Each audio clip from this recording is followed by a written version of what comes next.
ಬೇರೆ ಅಪಾರ್ಥ ಕಲ್ಪಿಸೋ ರೀತಿ ಎಲ್ಲರೂ ಮಾತಾಡ್ತಾ ಇದ್ದಾರೆ. ಈಶ್ವರಪ್ಪ ಹೇಳಿರುವಂಥದ್ದು ದೇಶದ್ರೋಹಿಗಳಿಗೆ ಗುಂಡಿಕ್ಕಿ ಕೊಲ್ಲುವಂಥ ಒಂದು ಕಾನೂನು ತನ್ನಿ ಅಂತ ಹೇಳಿರುವಂಥದ್ದು.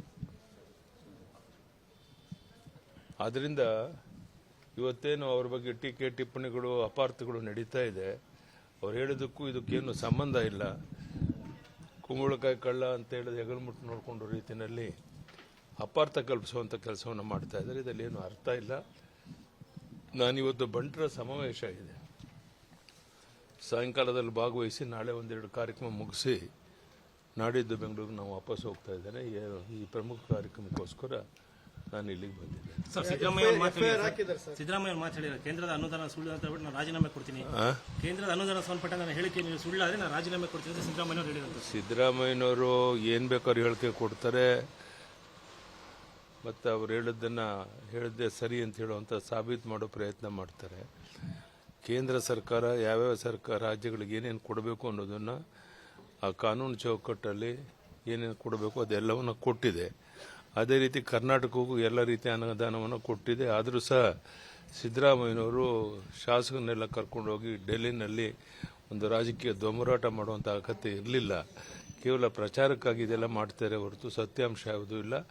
ಅವರ ನಡವಳಿಕೆಯನ್ನು ನಾನು ಖಂಡಿಸ್ತೇನೆ. ಸರ್, ದಾವಣಗೆರೆಯಲ್ಲಿ ಈಶ್ವರಪ್ಪನವ್ರ ಮೇಲೆ ಎಫ್ಐಆರ್ ಹಾಕಿ ದಾವಣಗೆರೆ ಪೊಲೀಸರಿಗೆ ಎಫ್ಐಆರ್ ಹಾಕಿದ್ರೆ ಕಾನೂನು ಚೌಕಟ್ಟಲ್ಲಿ ಏನು ಬೇಕೋ ಅದನ್ನು ಎದುರಿಸ್ತಾರೆ. ತಪ್ಪು ಕಲ್ಪನೆ ಮಾಡಿಕೊಂಡು ಈ ರೀತಿಯೆಲ್ಲ ಅಪಾರ್ಥ ಮಾಡಿಕೊಂಡು ಅವ್ರ ಮೇಲೆ ಎಫ್ಐಆರ್ ಹಾಕಿರೋದು ಸರಿಯಲ್ಲ.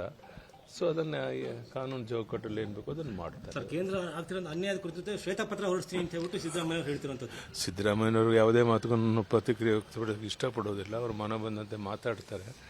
ಯಾವುದೂ ಶ್ವೇತಪತ್ರದ ಅಗತ್ಯ ಇಲ್ಲ, ಯಾವುದೂ ಇಲ್ಲ. ವಾಸ್ತವಿಕ ಸತ್ಯ ಏನು ಅಂತ ಎಲ್ರಿಗೂ ಗೊತ್ತಿದೆ. ಧನ್ಯವಾದ, ನಮಸ್ಕಾರ. ಬೇರೆ ಅಪಾರ್ಥ ಕಲ್ಪಿಸೋ ರೀತಿ ಎಲ್ಲರೂ ಮಾತಾಡ್ತಾ ಇದ್ದಾರೆ. ಈಶ್ವರಪ್ಪ ಹೇಳಿರುವಂಥದ್ದು ದೇಶದ್ರೋಹಿಗಳಿಗೆ ಗುಂಡಿಕ್ಕಿ ಕೊಲ್ಲುವಂಥ ಒಂದು ಕಾನೂನು ತನ್ನಿ ಅಂತ ಹೇಳಿರುವಂಥದ್ದು. ಆದ್ದರಿಂದ ಇವತ್ತೇನು ಅವ್ರ ಬಗ್ಗೆ ಟೀಕೆ ಟಿಪ್ಪಣಿಗಳು ಅಪಾರ್ಥಗಳು ನಡೀತಾ ಇದೆ. ಅವ್ರು ಹೇಳಿದ್ದಕ್ಕೂ ಇದಕ್ಕೇನು ಸಂಬಂಧ ಇಲ್ಲ. ಕುಂಬಳಕಾಯಿ ಕಳ್ಳ ಅಂತ ಹೇಳಿದ್ರೆ ಹೆಗಲ್ಮುಟ್ಟು ನೋಡಿಕೊಂಡು ರೀತಿಯಲ್ಲಿ ಅಪಾರ್ಥ ಕಲ್ಪಿಸುವಂಥ ಕೆಲಸವನ್ನು ಮಾಡ್ತಾ ಇದ್ದಾರೆ. ಇದರಲ್ಲಿ ಏನು ಅರ್ಥ ಇಲ್ಲ. ನಾನಿವತ್ತು ಬಂಟರ ಸಮಾವೇಶ ಇದೆ, ಸಾಯಂಕಾಲದಲ್ಲಿ ಭಾಗವಹಿಸಿ ನಾಳೆ ಒಂದೆರಡು ಕಾರ್ಯಕ್ರಮ ಮುಗಿಸಿ ನಾಡಿದ್ದು ಬೆಂಗಳೂರಿಗೆ ನಾವು ವಾಪಸ್ ಹೋಗ್ತಾ ಇದ್ದೇನೆ. ಈ ಪ್ರಮುಖ ಕಾರ್ಯಕ್ರಮಕ್ಕೋಸ್ಕರ ನಾನು ಇಲ್ಲಿಗೆ ಬಂದಿದ್ದೆ.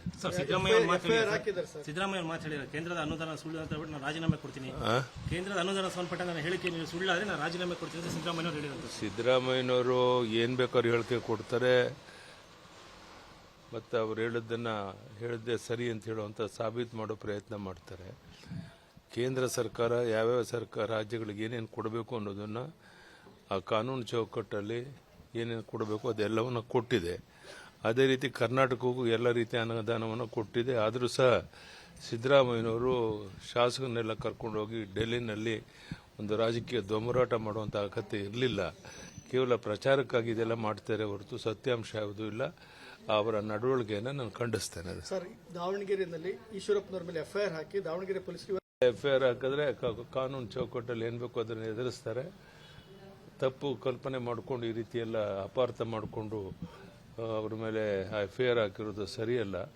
ಸೊ ಅದನ್ನ ಕಾನೂನು ಚೌಕಟ್ಟಲ್ಲಿ ಏನು ಬೇಕೋ ಅದನ್ನು ಮಾಡ್ತಾರೆ. ಕೇಂದ್ರ ಆಗ್ತಿರೋ ಅನ್ಯಾಯದ ಕುರಿತು ಶ್ವೇತಪತ್ರ ಹೊರಡಿಸ್ತೀನಿ ಅಂತ ಹೇಳ್ಬಿಟ್ಟು ಸಿದ್ದರಾಮಯ್ಯ ಹೇಳ್ತಿರುವಂಥದ್ದು. ಸಿದ್ದರಾಮಯ್ಯನವರು ಯಾವುದೇ ಮಾತುಗಳನ್ನು ಪ್ರತಿಕ್ರಿಯೆ ವ್ಯಕ್ತಪಡಿಸಕ್ಕೆ ಇಷ್ಟಪಡೋದಿಲ್ಲ. ಅವರು ಮನ ಬಂದಂತೆ ಮಾತಾಡ್ತಾರೆ.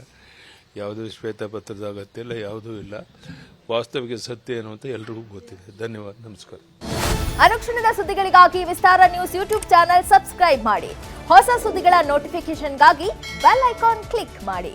ಲೇಟೆಸ್ಟ್ ಅಪ್ಡೇಟ್ಸ್ಗಾಗಿ www.vistaranews.com ವೆಬ್ಸೈಟ್ಗೆ ವಿಸಿಟ್ ಮಾಡಿ. ಅಂಗೈಯಲ್ಲೇ ಜಗತ್ತಿನ ಸುದ್ದಿ ತಿಳಿಯಲು ವಿಸ್ತಾರ ನ್ಯೂಸ್ ಕನ್ನಡ ಆಪ್ ಡೌನ್ಲೋಡ್ ಮಾಡಿ.